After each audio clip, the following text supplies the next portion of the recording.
you play your cards right and your girl will get this dick tonight. Can you swallow that? Cause I bet she can. Vader going on during the match because they were saying whoever wins, they have to wrestle Vader. Right. And Vader was kind of calling out Bradshaw. Like, let's have these two badasses fight. Yeah. So that it was kind of like Roberts didn't even matter.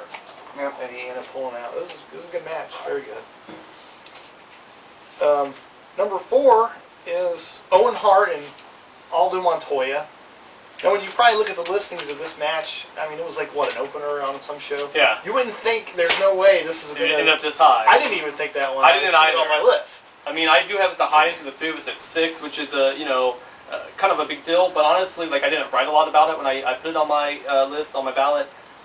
And, it's not that there's a lot of details that really weigh heavy on me. It was just a fun match. They certainly clicked. I think, the praise that I bestowed upon it was that it easily, in my opinion, trumps anything that Credible would later on go to do in ECW during that run. Agreed. Owen Hart, spectacular. I'd put him right underneath, I would say right underneath Savio Vega for me as the runner-up for MVP of the set. And I think they both were neck and neck, or maybe Bulldog, of the most matches voted in. And Owen Hart was a guy, something I hadn't noticed before, I had failed to see, is that I love the way that, even just a one little punch, he will just kick his legs out and do this, classic back bump off of it. So explosive, such energy and timing. Truly, a sorely missed, member of the WWE. And it's just a piece of work that everything fell together. Owen Hart was excelling on all levels on almost every match he was in, and he was giving Aldo Montoya, who was a joke. I mean, basically. And look what he was wearing. Yeah. I mean, I think I said in one of my match reviews, Owen Hart is the best guy there probably ever was for putting someone over. Period. Yeah. That was just him. Anything? I love the cruiserweight style of the match. I think it was. Do you guys know when the cruiserweight style started to come into the fold in WCW? What year that was? WCW. 96. Yeah, 96, and definitely by 98, we had luchadors every week on Nitro. And I think 96 though, in the U.S. Indies too, it had really been flirted with. And yeah, I think it crept up from earlier 90s, all those indie guys, and then it kind of just. I was going to say, I think it's a great precursor to what was to come. Yeah. It was really great. There was this. I wrote this down. Owen had this sick suplex. I called it a head drag suplex. I don't know how else to describe it. Do you know what I'm talking about? Yeah, and I think that's probably something that he picked up, at the dungeon. Right. It's a mix of that kind of shoot style, that hooker style that his dad did, and grind you out, grab you by the neck, and damn ya. I'll let you, huh? Okay. Well, here's my number 1. This was Bart Gunn and Freddie Joe Floyd versus Billy Gunn and T.L. Hoffer. It's kind of a mixed match. The Smoking Guns are split apart on this particular occasion. They were, breaking apart. I'll go ahead and say why I put it at my number 1 spot. One of the things that I wrote of when I did my review on this particular match is that on this set, the major crux of the set is that it's too busy. There's just so much stuff happening. There's people coming out, standing in the aisleway, joining the commentating team. There's interviews via satellite or from the backstage, on the phone. During matches? Always during matches. All these things are during matches. There's just a lot of things that are happening. And that's why there's not a lot of meat on this set as opposed to some of the other ones that we have tackled and will tackle in the future. Here's a match that defies all of those things. It didn't go 20, but it certainly felt like it did. I can't remember ever being as fully enveloped by a match as I was with this one. All 4 guys played the roles. Bart Gunn probably the lesser of the 4. He was just kind of stoic. Mateo Hopper was doing his crazy stuff. The crafty veteran is the role that he filled. Freddie Joe Floyd, Tracy Smothers, doing his hillbilly acrobatics. I loved. He's another guy too that we need to mention. Really, I think, blew us away on the set.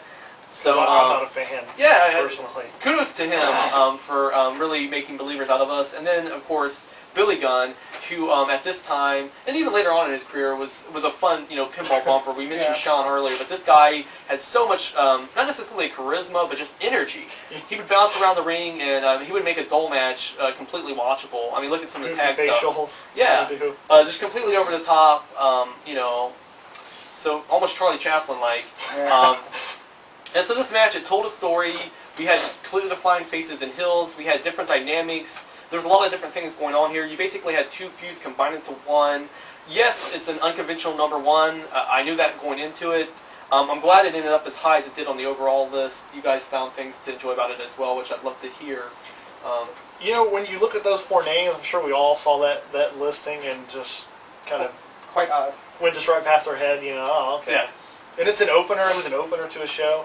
But like you said, where some of these matches benefited, and a lot of matches that actually I think were in my top 10, like this one, like my number one, like a few matches, they're almost viewed as unimportant.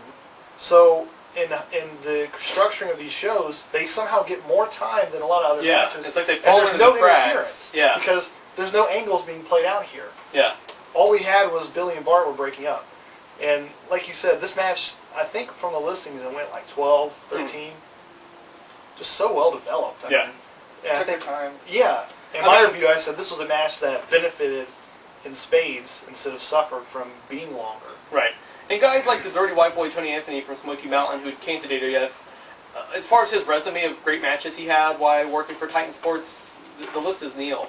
But this is one that he could actually say, you know, I got to do my thing. Right. And, you know. My favorite thing is how hard would it be to take your time in a show that's made to get over the pay-per-view that's coming up? Yeah. How hard would it be to, you know... And to recap Raw.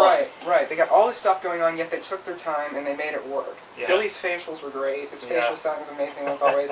Like you said, he's a crash test dummy, basically. Yes. In the ring. It was a great sprint near the end. I really loved it. I really liked this match. I'm glad, and this is one that I certainly, at my number one, I urge you to seek out. I don't know if it's on Dailymotion, YouTube, any of those sites. I mean, Shit, we have the disc. If you want them, we'll come pick them up if you are in southwestern Ohio. Let's talk about number 2, guys. This is a match all three of us had. We all kind of were surprised that everybody else had it as high as it did. You know, for me, this was my number 9. I didn't see it quite as high as several other matches. You guys both had it at 3, so please tell us about this. I will do this. Davey and Owen had this insane heat element from the crowd. Well, first tell people what the match is. Oh, I'm sorry. Davey and Owen versus Drew Drozey and Bob Holly. There you go. Are you shocked? I was. Great near falls in this match, and technically it was superb, I thought, you know? Again, great time for this match. It got a good amount of time. I don't remember how long exactly, but it felt like it got a lot of time. There was just insane heat from Davey and Owen, you know, pulling out all these heel tactics, you know, faking tags, what have you. Fun sprint near the beginning. The fans were so into it, as was I. Yeah, this match just kind of reached out and just shocked me because I was like, wow, this was probably the most, for me, complete tag team match that I saw in the whole set. And what was so cool about it was that Bob Holly was kind of a huge part of this, and he really didn't do anything in 1996. I mean, there's not a lot of matches that he made lists of. Yeah. And it was one of the few matches where Bulldog actually really performed up to his standards. There's a lot of matches where... I think we were disappointed in Davey a lot. Yeah, he just looks like he's in a haze. His bumping was was some of the most awkward on the entire set. Yeah. Even Duke Drozey, who's, you know, no technical marvel. He's a dumpster. Owen and Bulldog just give themselves to these guys fully like, you know, they're main eventing a pay-per-view. And the whole formula just works so well. I think in closing on this match, what did it for me is that it was such a callback to early 90s, late 80s NWA, WCW, which we've watched a lot of together. This was classic, you know, Southern style tag wrestling. They alienated Duke Drozey. They worked his leg over for the big batch of this match. All that was great. And then we had the hot tag. No, it wasn't to Ricky Morton. This time it was to Bob Holly. And, you know, I had it at 9, and I'm glad to see it got some love. Yeah. It ended up strangely higher than on any of our individual lists on the overhaul. Yeah, very odd. Drum roll, please. The number 1 match, I want to introduce it. This was my number 1 pick. I wavered. It was my number 2 for a long time. It was Justin Hawk, Bradshaw, and Freddie Joe Floyd. Personally, 2 guys that I don't care for at all as humans or competitors. But this was one of the very first matches that I saw. I actually saw this was a rematch of the first match on the set, which was good in its own right, but had a really shitty ending. This was the rematch, and like your number 1 pick, it probably had like 13, 14 minutes to wrestle. And the 2 things that really stand out is Bradshaw coming into his own, being able to control a match confidently and was extremely stiff. And Freddie Joe Floyd just being like this crazy, like Ricky Morton, esque babyface. Yeah. I had it at number 4. I also had their other match pretty low on my list, but it did make it. Both matches were very good. Yeah. This match particularly, as we've documented previously, Justin Hall, very stiff, very physical. Here, Freddie Joe Floyd was a great, foil for him. He ate his stuff deliciously.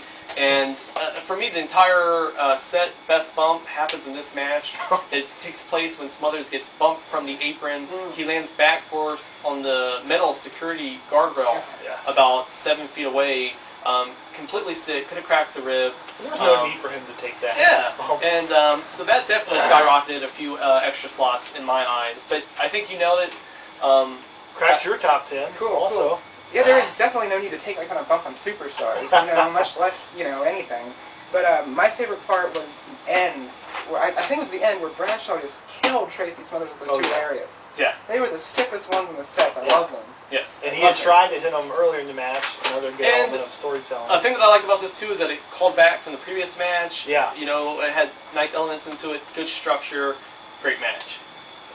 Loved it. It was an awesome set. I mean, Superstars 90. Hey everybody, it's Brian here. I apologize. The video actually ran out of memory earlier when I was joined by Jesse and Gio. Unfortunately, we did not get the last several minutes of our discussion. So just real quickly, I'm going to fill you in on what you missed. Our final thoughts, while we really enjoyed the Superstars 96 set, unless you're a hardcore enthusiast, we don't necessarily recommend that you go out and seek out the entire year's worth of footage. However, definitely, if you're interested, try to get some of the matches, especially ones that made our top 25, certainly. Other than that, upcoming things coming up on neverhandover.blogspot.com, our official site. Our next set, we've conquered 2 so far, WCW Power Hour 90 and now Superstars 96. Well, third, which will be finished roughly the first week of January, we're going to be taking a look at WWE SmackDown 99. It's the inaugural year of that program. It's only about a quarter of a year long, so it's only about 20 episodes.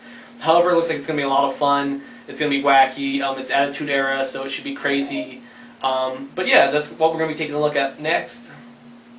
Also, on October 16th is All Day NHO, which is the first ever, never been done before anywhere in the world to our knowledge, a 24-hour wrestling marathon, with the exception of a couple strategically placed eating intervals. We'll get some sustenance, get some fresh air.